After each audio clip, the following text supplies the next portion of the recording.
I'm Megan, And I'm Stephanie. and this is our presentation on the history of India. India was ruled by different groups and families throughout its vast history. As you would have expected, each generation of rulers were given the unspoken task of further expanding the boundaries to add to the already great amount of people, land, and resources. The Mughal Empire was born from two great ruling groups and were powerful nomadic people in Central Asia. They lived with a style of raiding and fighting to gain their resources and to add to their power. As you may know, the Mongols could be recognized by their fearsome and strong leaders such as Genghis Khan. Aside from the Mughal Empire, another empire was growing and expanding with a ferocious Muslim leader. Babur ruled this separate Persianate empire that extended outward from Iran. The Timurid could also be called Timurlane. Prince Babur was a descendant of Genghis Khan, and as mentioned from the previous slides, he was the original ruler of the Timurid Empire. He controlled his vast empire from the city of Fergana in Uzbekistan, but his goal soon expanded to conquering more land, resources, and people. Therefore, he led an expedition to conquer the rich cities in the south. He failed to overtake Samarkand, but he managed to conquer Kabul in Afghanistan in 1504 and defeated the Sultan of Delhi in India in 1526. Due to articulate artillery and a large and agile cavalry, the Mughal Empire expanded. Babur ruled for 4 years until his death in 1530. Unlike his father Babur, Humayun did not have the military or ruling personality. He spent 16 of his ruling years in exile in Iran, banished by Shah Suri in 1538. Although he retook the throne by bringing the entire Mughal army to Delhi with him, he died a year later in 1556 by falling down the stairs in his library.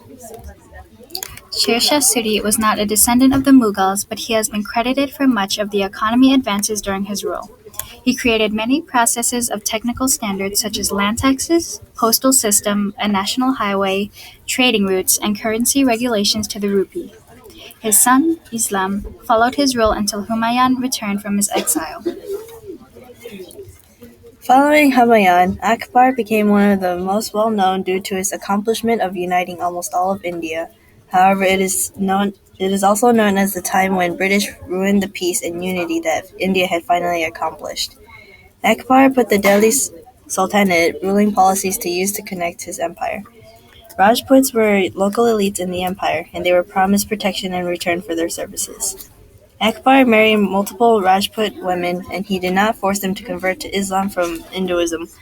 Akbar led his people to maintain their gods and religion, so the people revered him like a god.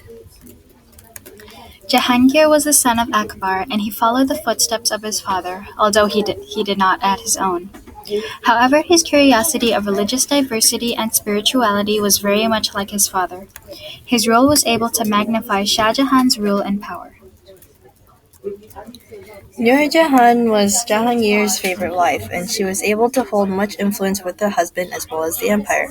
She is the only Mughal woman to have her name on the coin of the empire. Early in age, Shah Jahan was able to prove his leadership, authority, and military strength even though he was only the third son of Nur Jahangir. Shah Jahan was keen on conquering the rest of India to complete his empire. He undertook the construction of many military forts, but the most well-known was the Taj Mahal, the crown palace in the city of Agra for his wife, Mumtaz Mahal.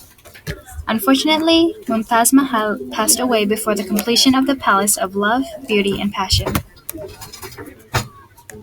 Mumtaz Mahal is Shah Jahan's beloved wife. The Taj Mahal is a gift for her from Shah Jahan. Unfortunately, Mumtaz Mahal passed away before the completion of the Palace of Love, Beauty, and Passion.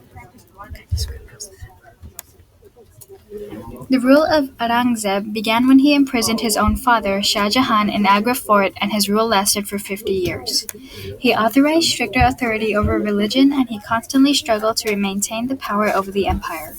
He banished music from his court, and he established taxes on all non-Muslims. Shivaji Bhonsle was Aurangzeb's greatest adversary because he refused to admit loyalty and defeat. He and other Maratha chieftains formed strong allies and ruled their people with trust. The Mansabdari system was created by Sher Shah Suri and further refined by Akbar. the royal family could have a hold on the entire empire with the help of the Mansabdari.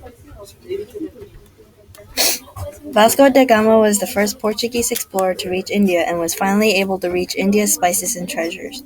After his successful expedition, others ventured out to find their wealth as well.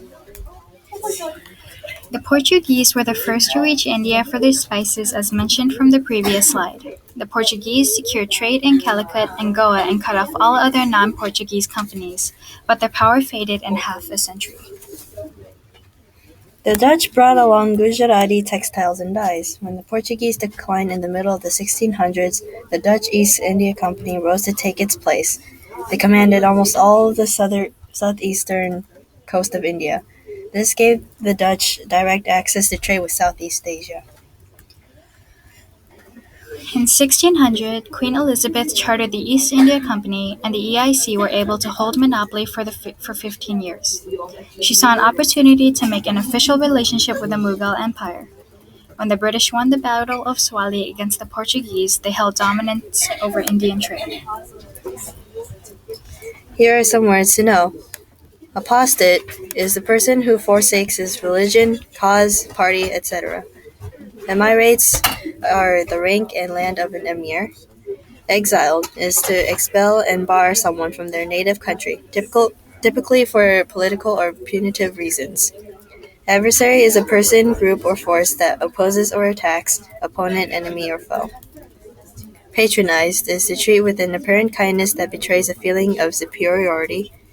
Reinstated is to restore someone or something to their former position or condition. Standardization is to bring to or make of an established standard size, weight, quality, strength, or the like. India is a place of marble. This is only half of what you are going to learn, and if you think that this is amazing, wait till you hear the rest of it. I hope you enjoyed our presentation. Thank you for your time and patience.